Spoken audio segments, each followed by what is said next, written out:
ulap ng mata tuwing umaga. Ikaw, O Diyos, ang unang inaalala. Sa bawat tibok ng aking puso't hininga, ramdam ko ang iyong pag-ibig na walang katumbas. Sa gitna ng unos, ika'y aking sandigan. Hindi mo ako pinababayaan kailanman. Sa iyong mga bisig, ako'y nakahimlay ng payapat buong. Ituturo ko sa iba ang iyong kabutihan. Sa gawa at sa asal, ikaw ang aking larawan. Tutulong ako sa kapwa ng walang kapalit. Dahil pag-ibig mo'y dapat kong ipamalas sa daigdig. Sa paaralan, ako'y magiging tapat. Gagawin ang tama kahit walang nakakakita.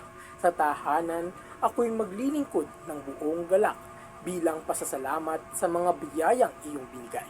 Kapag ako'y nagkamali, ako'y lalapit sa iyo, hihingi ng tawad, aamin ng totoo, sapagkat ikaw lamang ang tanging ama na patuloy na nagmamahal kahit ako'y nagkulang pa. Sa bawat araw, sisikapin kong tumugon sa tawag ng pananampalatayang may layon. Ang buhay ko'y magiging awit ng pasasalamat dahil sa iyo, O Diyos ko, lubos na pinagpala. Kaya't sa bawat sandali ng aking paglakad, pangalan mo ang aking ilalaganap. Ang puso kong ito'y handang maglingkod hanggang sa huling tibok, ikaw ang aking Diyos.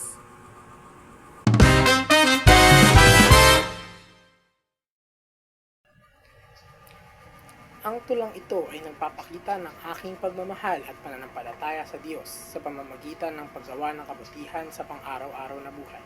Ipinapahayag nito na ang tunay na pananampalataya ay hindi lamang sa pananalita, kundi sa gawa, sa malasakit at sa pagmamahal sa kapwa.